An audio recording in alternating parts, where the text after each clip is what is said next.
Hi Ralph, I hope you're okay. Obviously, the Wolves game didn't turn out the way that you wanted it to, and since then there's been a lot of debate around whether the atmosphere within the club is as it should be. Could you just give us your thoughts on where the club is at the moment and how you feel about the squad? Well, I can only tell you about the squad, obviously. I don't know about the atmosphere inside the club. I can only speak about the players, the locker room, the coaching staff. Obviously, everybody was very disappointed after the game, not only about the result, but also about the performance, especially in the first half. Yes, and now we have 4 days of training, yesterday, today, tomorrow, and the day after tomorrow, before the Aston Villa game. And my job, our job is to make sure that we show a different performance on Monday against Aston Villa. Do you feel as though the players are behind you and the new coaches? I mean, it has been a big change. It's a new coaching team.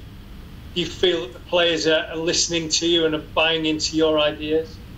They're at least trying. I'm sure that they are listening. And I think we showed in the last games against Palace and also against Burnley and in parts also in the away games against Norwich and Newcastle that they are trying to follow to the advice that we give them, that I give them. We conceded less goals than before. I think we have an average of 1.7 per game. Let me check. I think it is true. How many goals have we conceded so far? It's 0.6 in those 6 games. But yes, still, it's about balance. We need to find the best possible balance between offense and defense. And this is we still have something to do and to get better on. Simon Peach. Hi Ralph. I was just wondering how the group, I guess yourself and coach staff, have reacted to the loss, and did it make you understand just how much a result can be amplified at arguably the biggest club in the world? Well, yes. I mean, as I said, all the players were disappointed, frustrated, like myself, like the coaching staff, because especially in the first half, we didn't get hold of the build-up game of Wolves. Again, second half was better, but we just didn't score. We didn't score the first goal, but conceded it 10 minutes from time.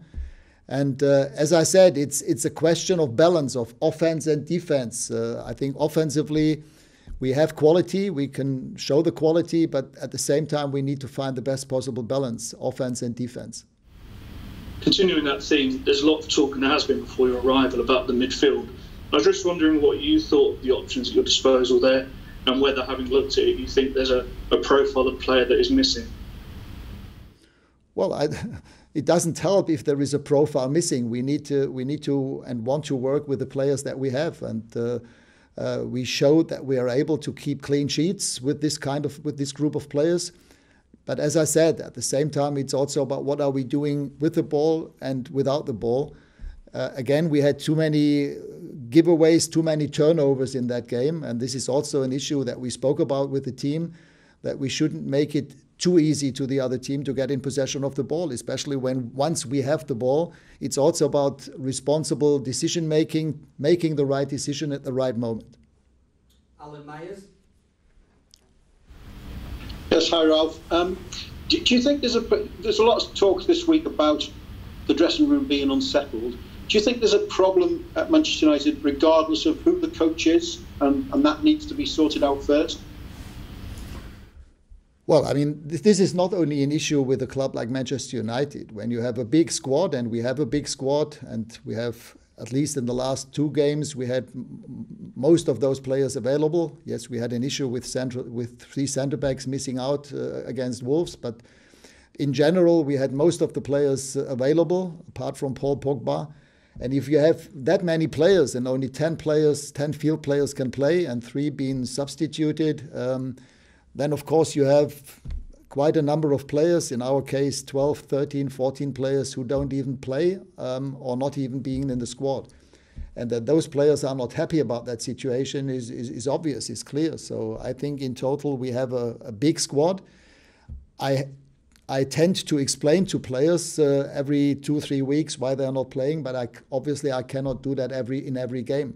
And that is an issue in our team as well as in other clubs. Michael Gray. Hi, Ralf. Ralf, do you think the players not knowing your future is having an effect on the performances? I mean, we have players with contracts expiring in the summer. We have maybe also 1 or 2 players who still want to leave, although they are on contract. And that, I mean, even if we go back to the question I just answered before, it's about the players to deal with that situation in a professional way. I mean, everybody has the chance and the option to show in training, to show up, and then get the chance to play. And if this is not the case, then of course the player, together with the club and with the agents, they need to discuss the situation. But as far as I can tell so far, the players have been dealing with that in a professional way. So I cannot say anything else. If I realize that this is not the case, I will address that to the players directly. Last one in this section for Andy Mitten. Hello, Ralf. Do you feel that you and your coaches are making progress? And secondly, how important is the FA Cup to your side this season? I mean, yes, we have made some progress, but obviously the game against Wolves was again a step back. It was maybe even a relapse to habits that the team has shown in the past. And therefore, we need to, again, insist and emphasize every time that we have to work together, that we have to do, we can only get better in those moments, in possession of the ball, in possession of the other team, and in the 2 transitional moments together. We have to do the same things at the same time. We have to do it simultaneously. And of course, we also need to do it with passion, with emotion, with intensity. And this was the problem against Wolves, especially in the first half, where we were only escorting them. I mean, if we look at it clearly, it was only David De Gea who objected to them going easily to our goal. David was the one who kept us in the game in the first half. In the second half, it was better when we changed formation to a back 3. But again, it's about finding a sustainable balance for the future, and this can only be done together.